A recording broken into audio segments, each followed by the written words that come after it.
welcome Izzy to the podcast. Thanks, Alex, for having me. I am really excited to chat to you today about everything to do with vaginal health, both before and after pregnancy or after birth.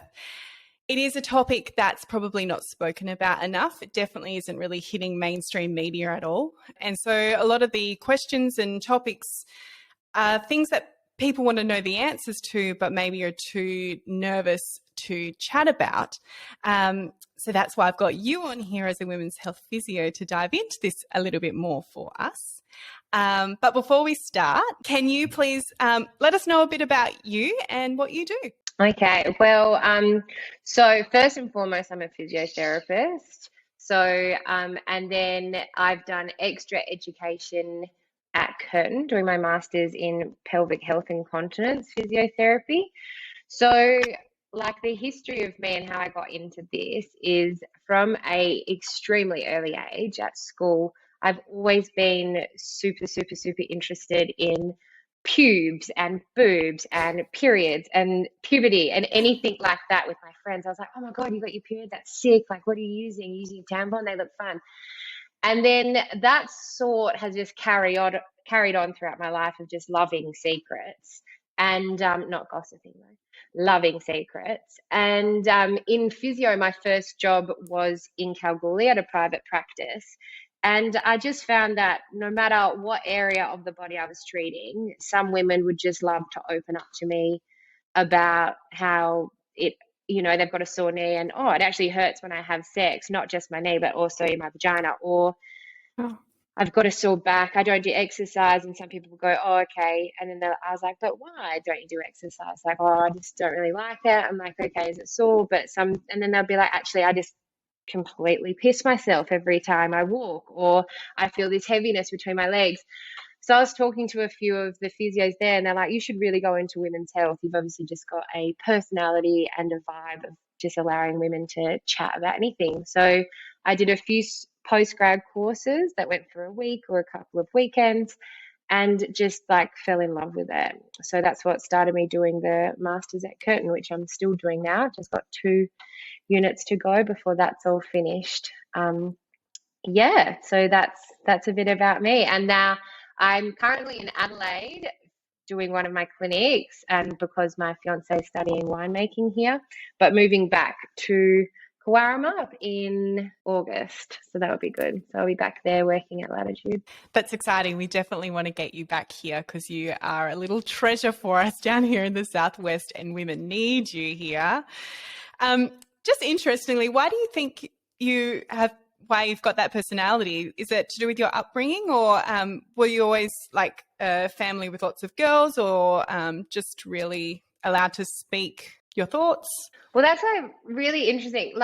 It's not like we're obviously a very open family, but it's not like we're wildly sex positive and my mum's buying me a vibrator or something. But, it starts with my great granny only ever wanted to see films that had wild sex scenes in it. And then my grandma's just was always very open about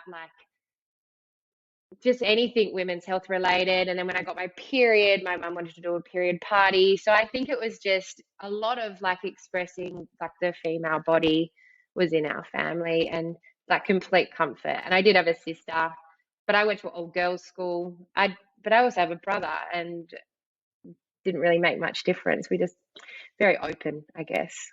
I love that.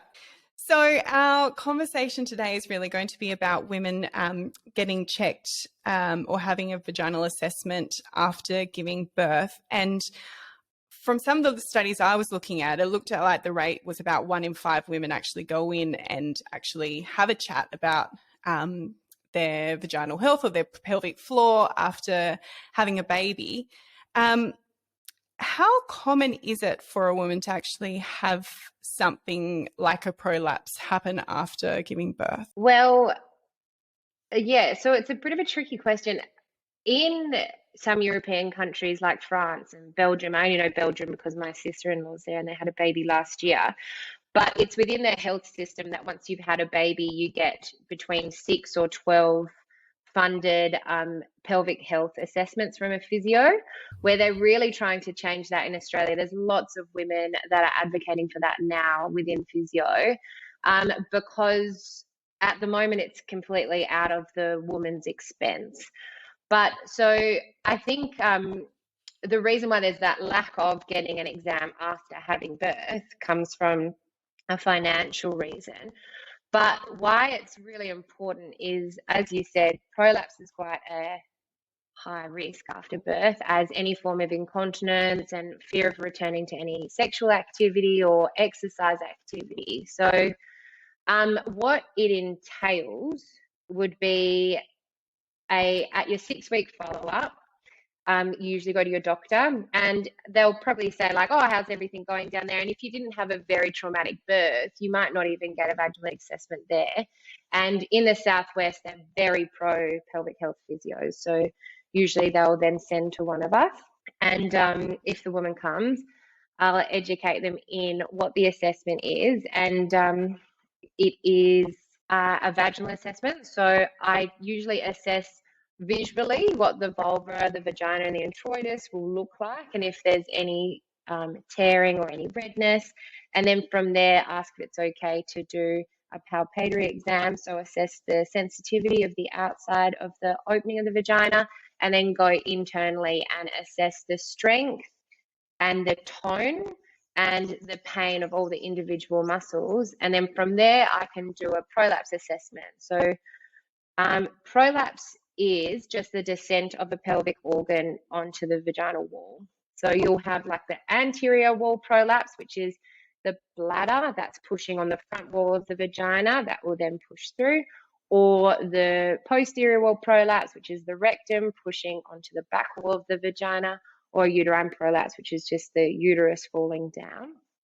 And there are different grades. So grade 1 means it's gone from its original position, but it's still from 1.5 centimeters up in the vagina. So it's not at the entrance and it's not coming out. And then a grade 2 is 1.5 centimeters inside to 1.5 centimeters outside.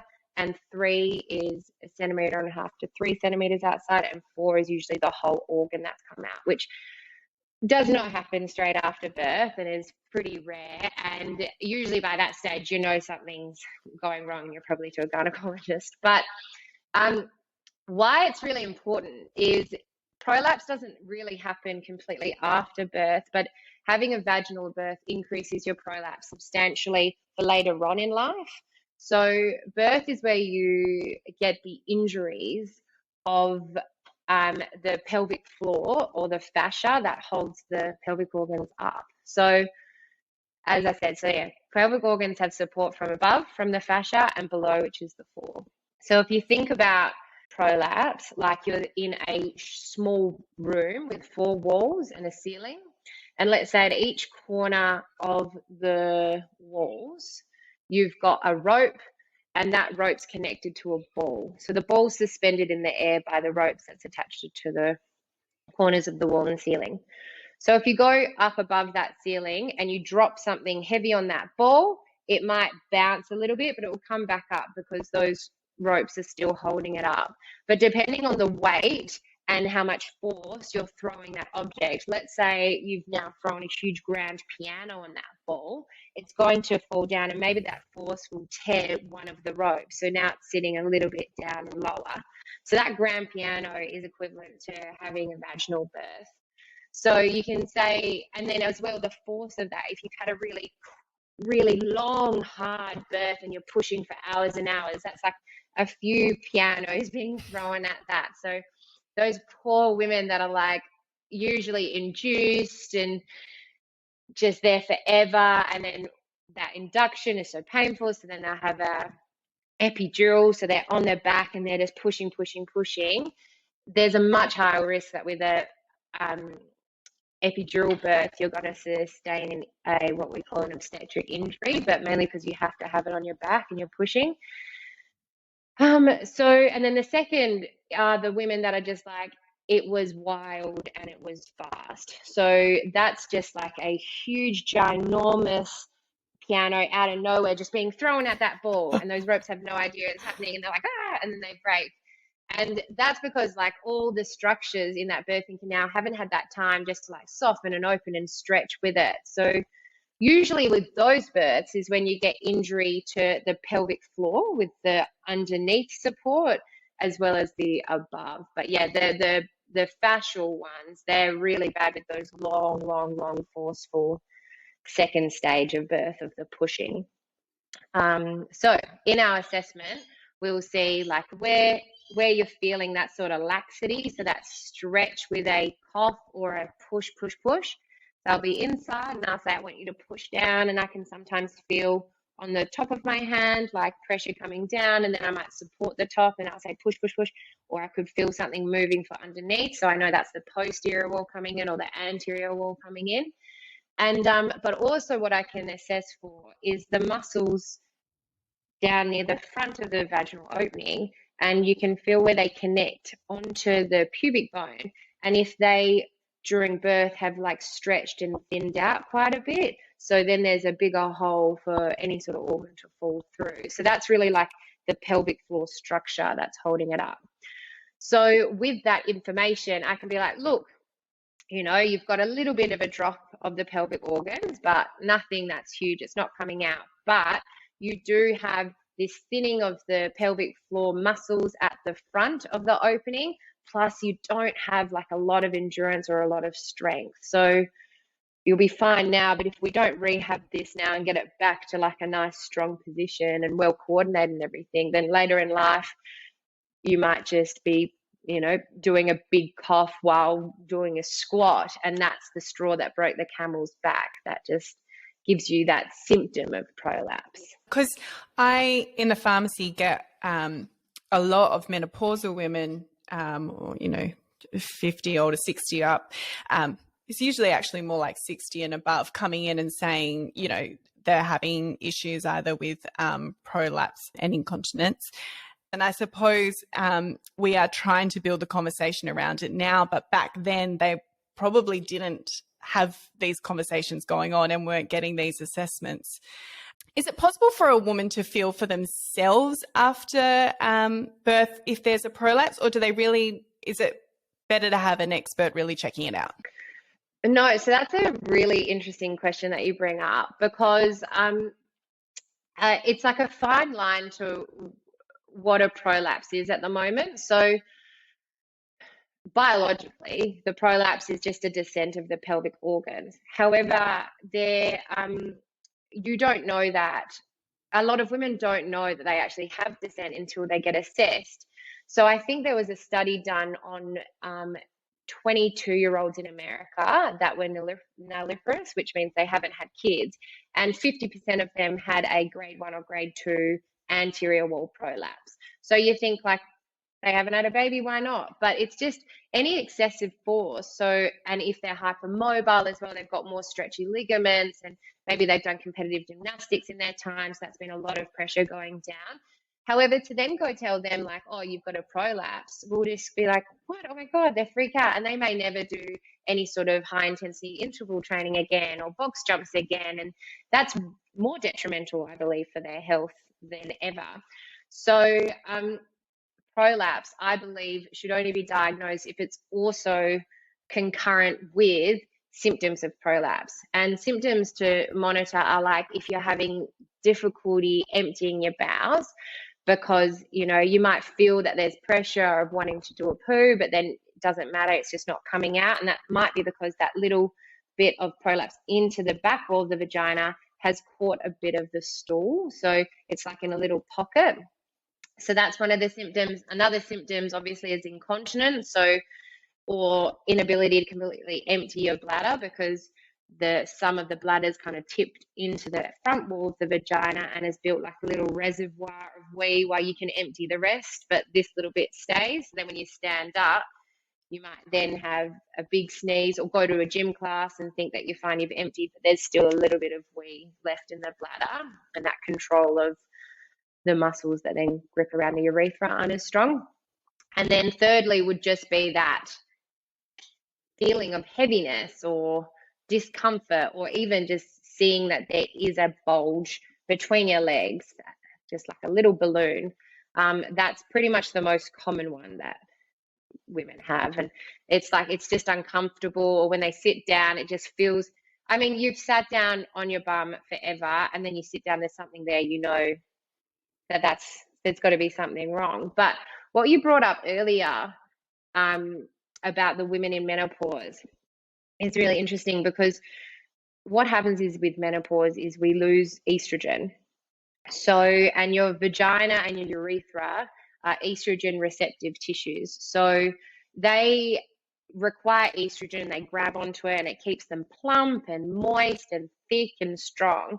And when we start to lose estrogen, they start to atrophy, go thin, and go a bit pale and very dry. So a big symptom of menopause as well is this like discomfort with sex and a dry vagina.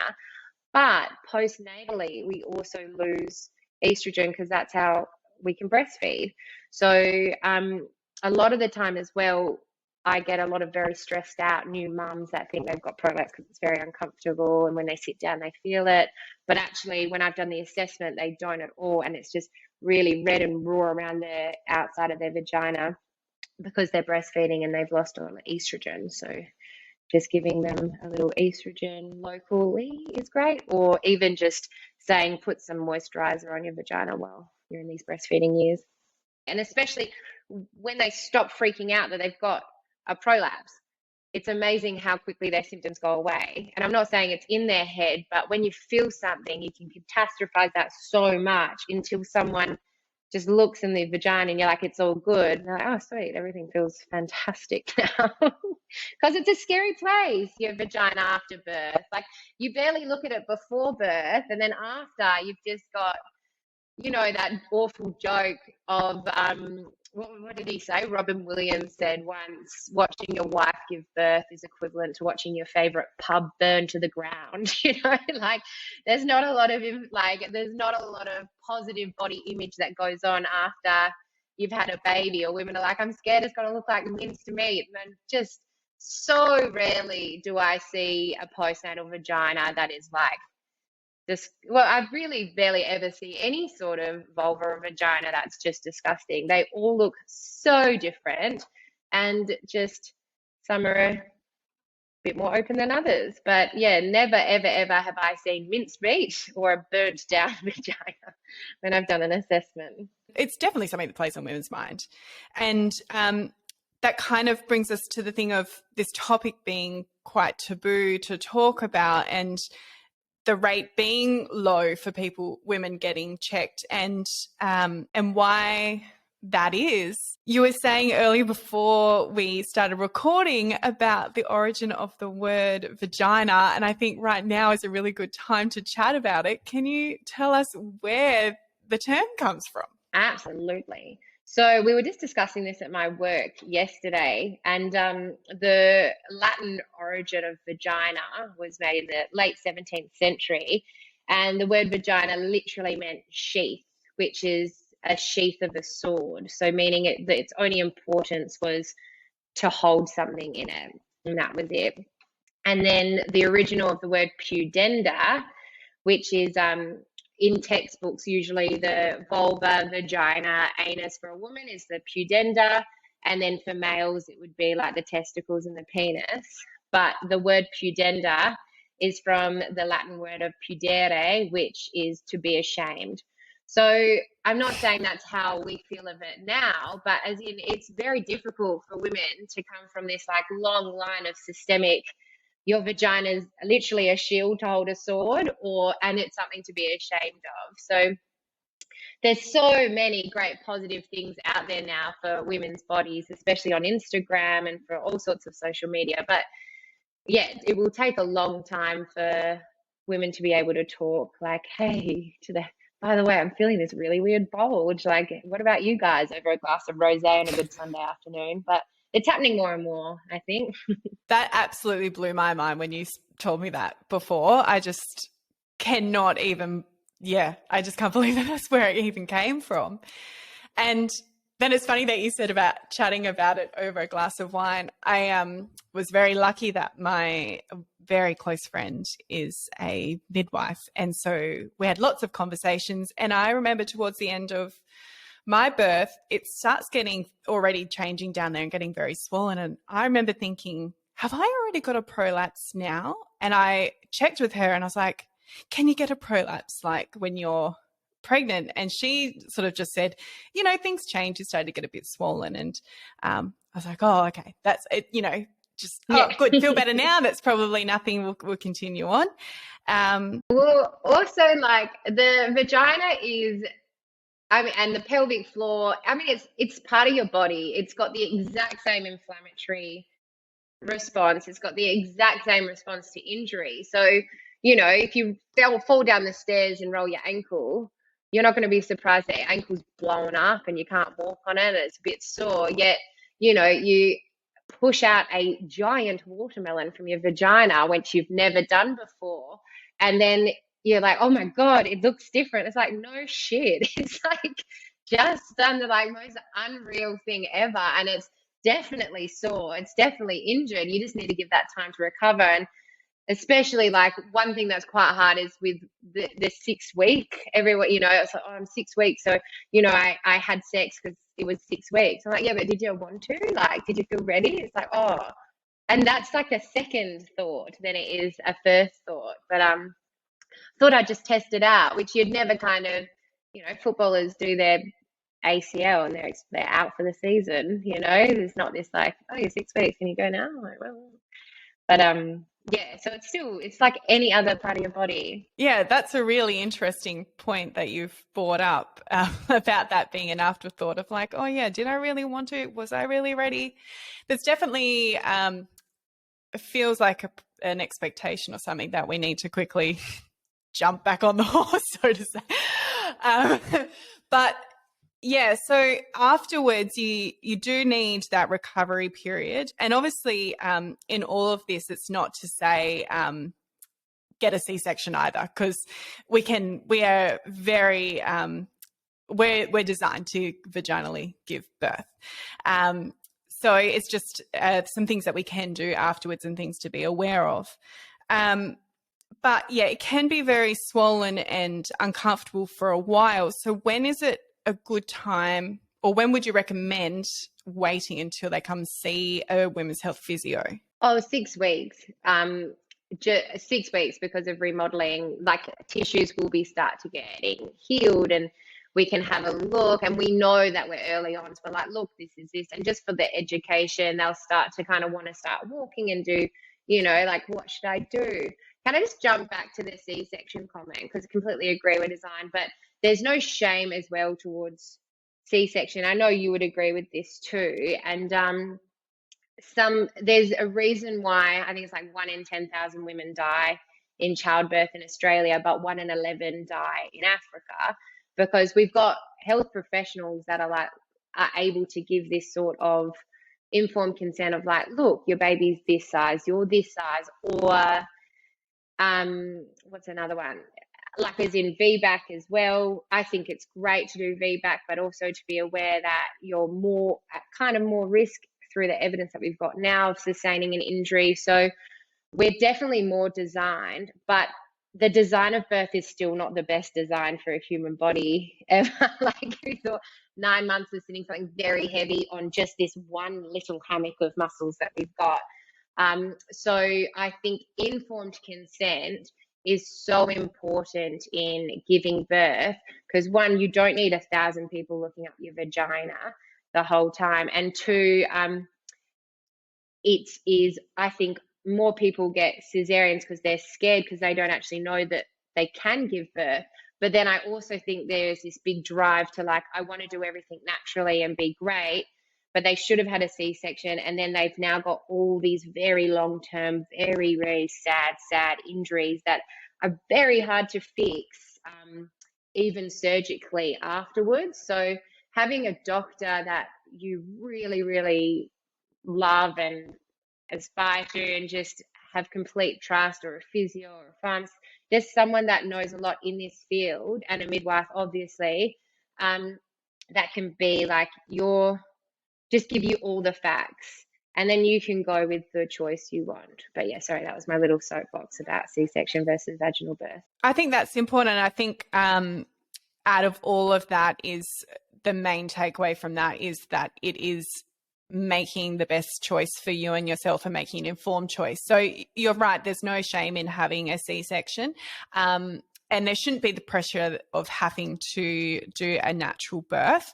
I think more where the issue lies is that there's still a lot of fear-based stuff around giving birth. And so women can sometimes maybe not feel like they can do a vaginal birth because of fear put into them, or from a fear from a doctor's point of view. They might have had a certain bunch of births go wrong and they've got a certain take on it as well. So then they're putting their fear on that woman, and then she's making her choice based off of the doctor's fear instead of her own informed decision. Yeah, so it's really looking at the individual person and letting them gather all their information from a midwife, from a physio, or from wherever trusted source that they actually want to seek the information from, and making that informed choice. So I'm glad you touched on that, because I think it's an important one. So let's jump back into sex. So I want to chat to you about getting back into sex, because this is a big thing for women after having a baby. What's it going to feel like? It can be very nerve-wracking. The vagina might be dry, it might be swollen. Yeah. Totally. So, I mean, like, not only after you give birth, but a lot of women we don't know a lot about sex, and because we weren't given that great sex education at school, especially us millennials. This is the alien of the uterus and the fallopian tubes, and then this is gonorrhea. See ya, like that was pretty much mine. But it's so, as in, when I talk about sex, it's not just something in vagina, hand in vagina or penis in vagina. Sex is about satisfaction. So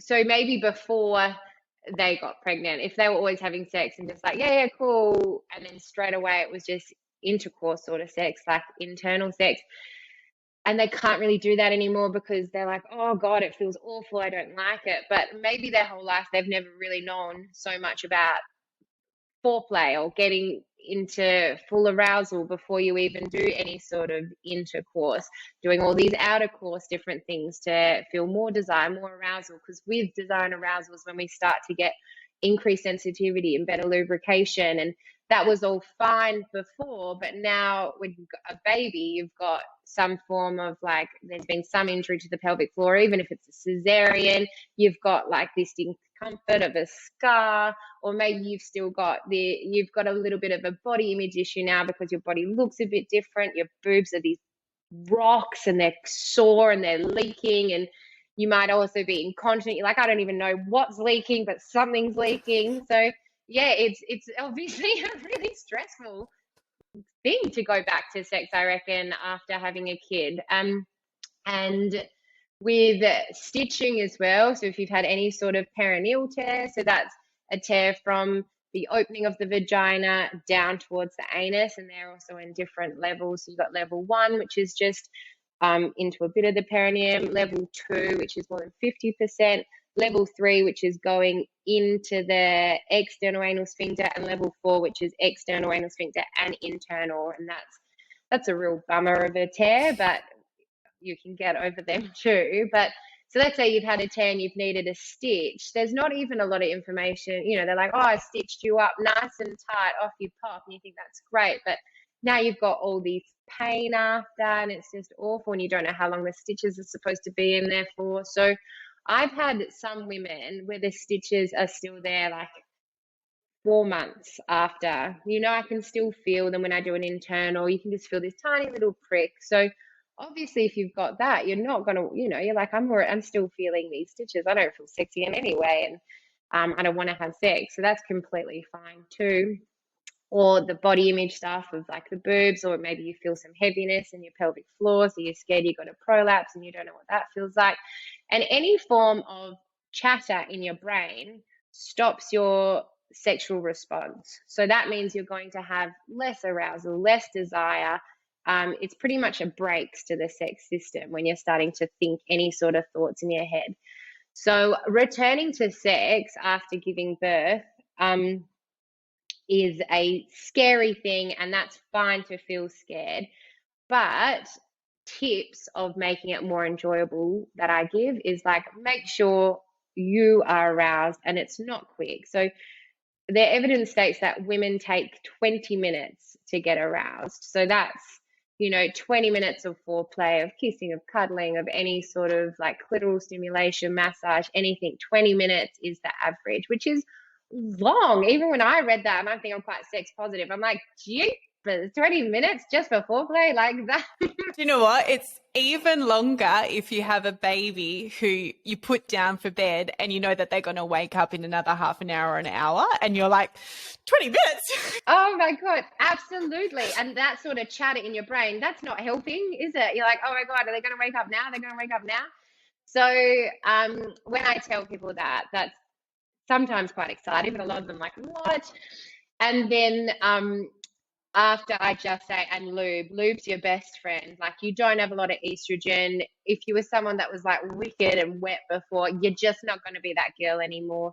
Get some good quality lubricant, and that will be a way to enjoy it, because you know what to expect, and you've got obviously the most comfortable relationship with your partner, and they should be able to want to do whatever you want, whatever. It's your time, you're in control, you've got all the support. But I had a patient, and it stuck with me forever, and she actually lives in the Southwest. That's when I was working there, and she said, foreplay starts in the morning. If my husband hasn't bought me a cup of tea in bed, he's definitely not getting his dick sucked that night. I just thought that was so funny about foreplay, because like, it is, there's just no way. If you're like, if you've been dealing with the baby all day, they come home and you've cooked in and you've done that, and they're like, should we try it? It's like, are you kidding? Like, I've had no time today to even think of that. Like, a no. Yeah, it is. Yeah, definitely a no. You're having someone hanging off your boob all day, and and all night as well. Sometimes Bub's feeding all night long, all day, crying and all sorts of things, dishes, shit everywhere, and then they stroll on in. So we're gonna have sex tonight, and you're like, I think I'm gonna go to bed. But it sounds hard. I haven't had a baby, but working in this industry isn't that great for someone who hasn't had a kid, because it doesn't rock your socks off to want to go straight into it. But I guess I know everything to expect. Well, it's very rewarding. Very, very rewarding. Yeah, I bet. Life-changing, obviously.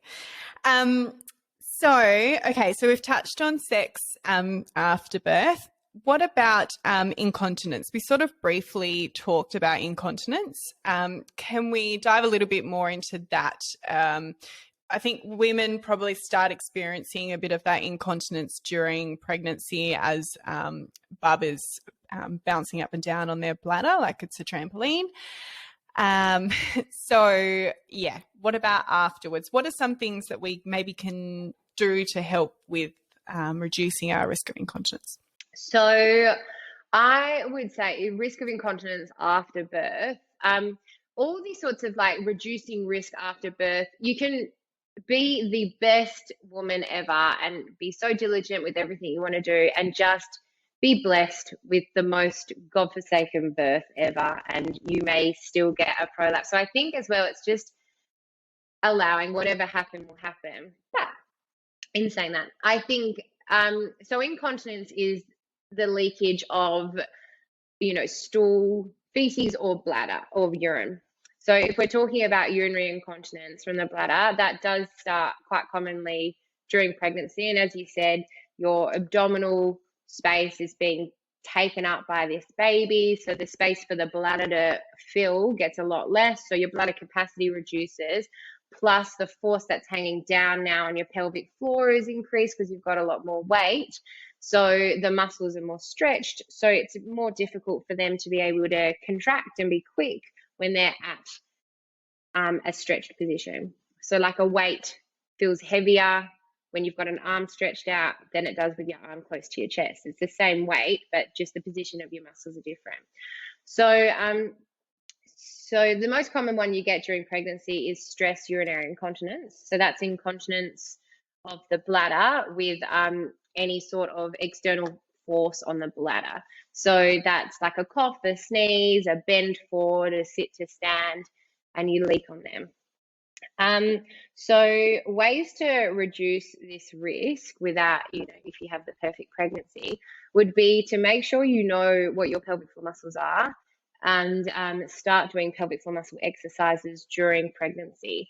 But also, I think to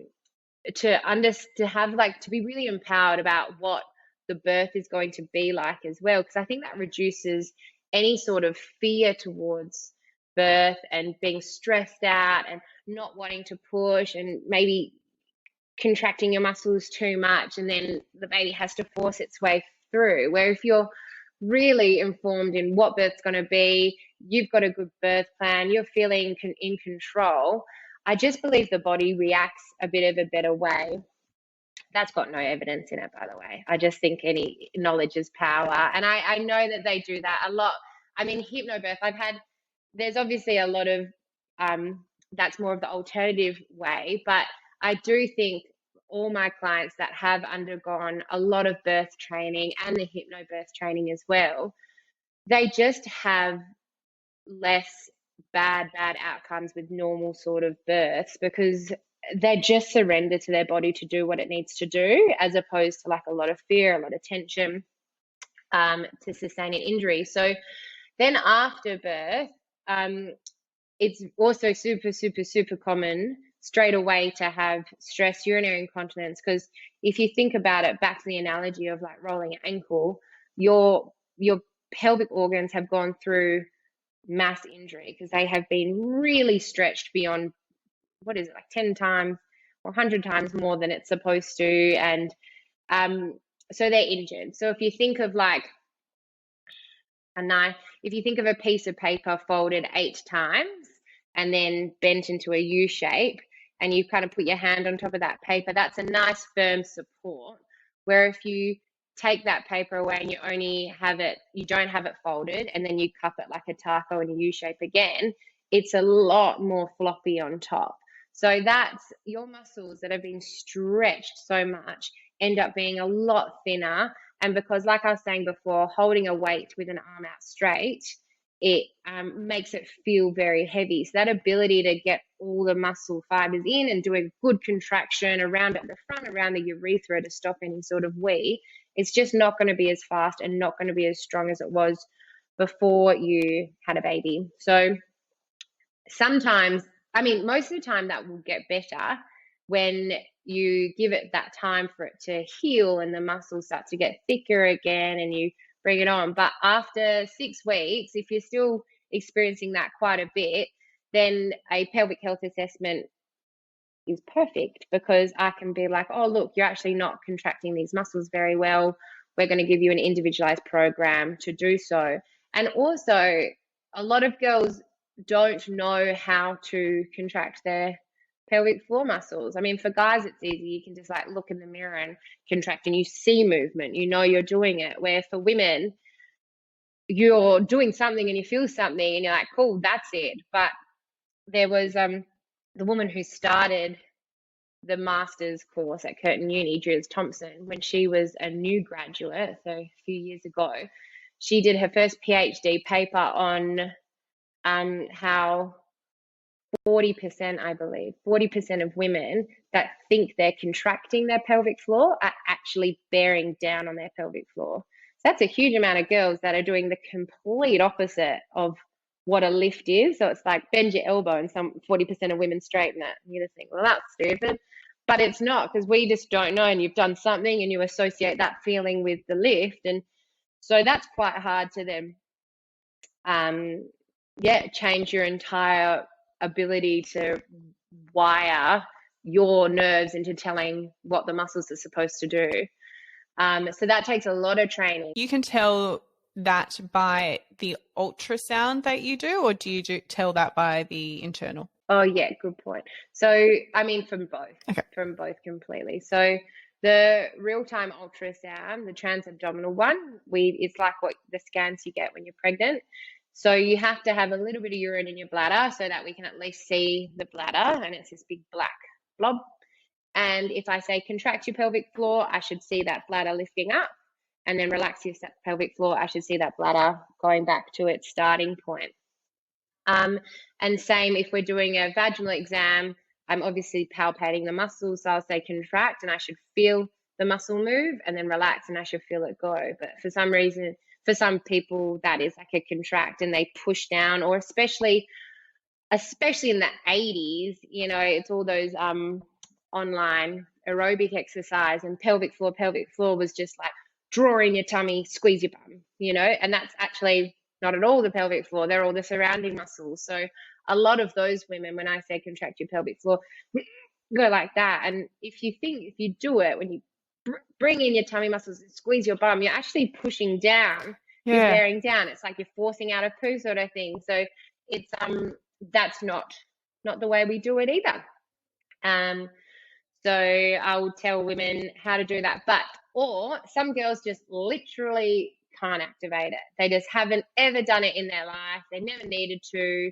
They've had great fascial support, great tone of their muscles all over, and then they've had a baby, and I'm like, contract the pelvic floor, and there's just nothing. And they're like, am I doing it? I'm like, well, do you feel anything? And they know they're not doing it because they're like, I feel nothing, but I just thought maybe I was one of those people. So they're the trickiest, because you can do all the cueing in the world. Like, imagine you're drawing up a pee in your wee hole. Imagine you're trying to like lift a weight, or using a straw and you're sucking up a juice, like any sort of lift, and then relaxing back down. You've got to really let it go, and you get nothing. So in those instances, we might use like an e-stim, which is an electrical stimulation, which is a little vaginal probe that we can pop in the vagina, and that will use electrical stimulation to actually do a contraction. So that helps them feel. Well, then they get a sensation and they're like, oh, what's that? And they'll feel that movement, and it actually makes the muscles move. So then you then use your brain to say, right, contract up, but the thing does it for you, but they think they're doing it, and relax back down. And the more they practice it, they'll get that nerve. Does that hurt?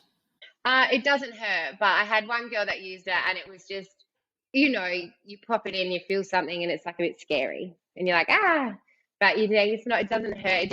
It's like a very, very, very intense vibration that makes your muscle move. Won't give anyone an orgasm if they're worried. No, it's inside the vagina, not on it.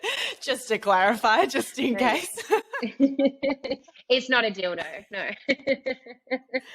And also, just to clarify, the pelvic floor muscle is a muscle, so it can be strengthened when it's worked out. Yes, absolutely. So I will, yes, the way we assess with strength as well is we see what's the ability of this pelvic floor to turn on quickly. So some women, they turn it on, but it's like this, and it's on, and then it's off, which is no good if you've got a cough bit coming. It's like, and you've only gone to halfway up or even a quarter of the way up. So for them, it's like, right, we need to work on coordination. We need to work on speed. And then the other way we assess is just from feeling the pressure on our finger when we're contracting up. So it's out of 5, which is the Oxford scale. So just a 1 out of 5 is a flicker. A 2 out of 5 is they can do it, but with not even against gravity. Like you can just feel a little bit of movement, but nothing. A 3 is they can do it the whole range, but you can easily push it back down with your finger. Like it's got no strength to go against the weight of your finger.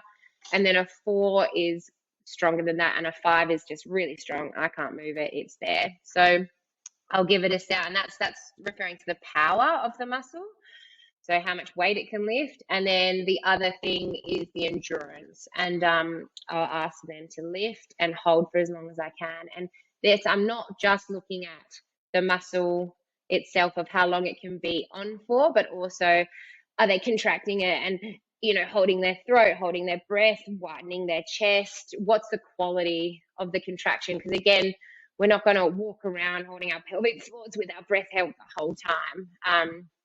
So teaching the coordination of actually being able to hold the pelvic floor while you can talk, while you can walk, while you can do everything. And then just a general assessment of muscle tone. So muscle tone is a muscle's readiness to contract. So people with low tone are quite floppy and squishy. Like at the moment, my tummy, I would say, is a bit low tone, but I'm working on it to get it nice and high tone. And then high tone is like you see a six pack sort of thing. You've got guys at the gym, they've got high tone. It looks like they're flexing, but that's just what they're like at resting. So that's a high tone. And the goal is if you've got a nice, strong, high tone, not too high tone because that will give you pain, but a nice, strong pelvic floor with good, thick, resting tone, that acts as a nice floor. So you've got good support underneath for those pelvic organs. And that's the idea. But yeah, if it goes too much the other way, and this is again what you see, and especially with the more anxious women that are going into birth, and they do heaps of pelvic floor exercises and so much, and they're like, oh, I can't feel much, I must be weak, so I'm going more and more and more. And usually that's associated with they've got pain with intercourse or any other sort of persistent pain. They're people that are too high tone, so they think they're contracting, but let's say they're already at 75% and they're going from 75 to 100% contraction, but because it feels little, they're associating that with only lifting 25%. So they associate that with being weak, going from 0 to 25.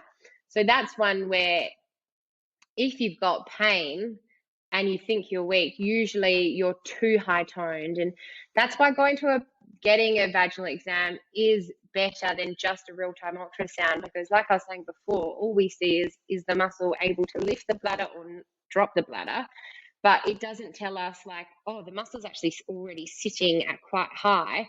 And if you just had a physio that only knew how to do that and they're like, oh, there's not a lot of movement, we need to make this much stronger, you're doing a lot more detriment to that woman than you are. Because a lot of women need to relax. A lot of us, our lives are hectic, with or without kids, just everything's hectic. So we don't actually have a lot of time just to be like, where is my resting? And I just think as well, again, not a study, but you can tell high tone, lots of neck pain. They walk like this. I'm like, I bet you've got a tight pelvic floor. Like, I hold my stress in my neck. I'm like, and your vagina. But it's so funny that you said that because yeah, you definitely do hold stress in certain parts of your body. And yeah, I had never really thought of that. But yes, of course you would hold stress in your vagina.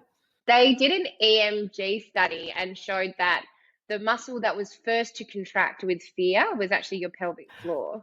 So when you saw something, the first part of the body to contract was your pelvic floor. I'm glad you touched on the difference between the ultrasound and the internal, because I have heard of many women who, if I have a chat about them, did you get an assessment done after, or have you had an assessment done after birth? And they said, yeah, they looked on the ultrasound and that was it. And you've just clarified there that that is limited to what it is showing you. If a woman is looking at coming to see you or speak with a women's health physio, what's the first visit like? If they're fearful of it, can they come and just have a chat and get a plan? Or totally, it's not like go in there and straight away they're having an internal? No. Nick is off. No. So the majority of the first appointment is talking, and that is because there's so much information you can get just for a subjective assessment. And like I said, it goes from how much do you go to the toilet for your wee? Do you leak with your wee? Do you find it hard to do a wee? Do you feel sensation of your bladder feeling? And then that's like just for the bladder. Then we've got like for prolapse. Then we've got for bowels. And then it's like, what's your sex life? So, and a lot of them, because they're personal, you go out on tangents all the time. And you've got to build a good rapport with a woman if you're going to get them to take their knickers off, So again, there is so much about talking, and especially after I was like, what was it? It was COVID, the pandemic. What's blowing up is telehealth, and pelvic health physio has actually been pretty good with pelvic health, because so much of it is behavioral change, and you can just be talking to a girl and they're like, oh, it's just, I find it really hard to wee, like I can't empty, I don't know what it is, and then this, and we just talk about maybe you're not actually like allowing those pelvic floor to relax, and you give them some tips and they do it and they're fixed. Or, I mean, that's a very easy example, but even there's just so much you can find out and so much you can help just through a conversation. So if you're going to see a pelvic health physio, you definitely don't need to be getting a vaginal exam on the first go. I've got lots of patients that haven't done a vaginal exam yet. However, you also most likely will be subjected to a vaginal exam, but only when you're ready. We're not going to say, oh, it's the only thing we can do. You've got no other choice. Get on the bed. Because we, by law, have to get consent. And we know so much. And in the Southwest, it's so hampered on about, which is great, and about the lack of informed consent during childbirth. And that's something that I was shocked by going into this field, is I didn't know how many women had so much trauma after childbirth from just people doing internals, coming in without knocking, saying you need this, not getting good education into what sort of birth they want, not getting good pain relief. And that was really, really, really sad and shocking for me. And a lot of them wouldn't go have a second baby because of their experience with the first one, being rushed off to a hospital after postpartum, like Perth hospital, after having postpartum hemorrhage. And yeah, it's just so sad. But there's very good like postnatal psychologists in the Southwest too that have a massive caseload of these women as well. But why was I going on that tangent? Informed consent. So you can say no to a physio from doing a vaginal exam. You can say no to anybody for doing a vaginal exam. It's your body. And like we were discussing at the beginning, there's nothing that breaks my heart more than a woman being like, oh, I've had a baby, I've got no dignity anymore. And I'm like, oh, but you should. Like, it's yours. It's your vagina. It's, you definitely, just because you had a kid doesn't mean it's not your body anymore. Yeah. So yes, we can do lots of talking if you don't want to get your knickers off. That's fine. I love to talk. Well, this has been a great talk. Thank you so much for diving into all of that stuff. I think each of these topics can probably be expanded on even further. If somebody is wanting to get in touch with you at the moment, you're in Adelaide, but you will be back in the Southwest soon. So how can they find you, social media or something like that? Yes, I do have an Instagram account called fempower_physiotherapy. Haven't been using it much lately, but I still get notifications if people message me, so that's really good. Otherwise, I'll be back working at Latitude Physiotherapy, which is in Bass. And yeah, so I'll be there, and I'll be there back in end of July, August. So fantastic. You can see me soon. Awesome. I will put all those links in the show notes so people can find you easily. And thank you so much again for your time. No worries, Alex. Thanks for this. It was a lot less stressful than I thought. So yeah, thanks for getting the word out. It's so important. It is. It really is. Thank you. No problem. See ya.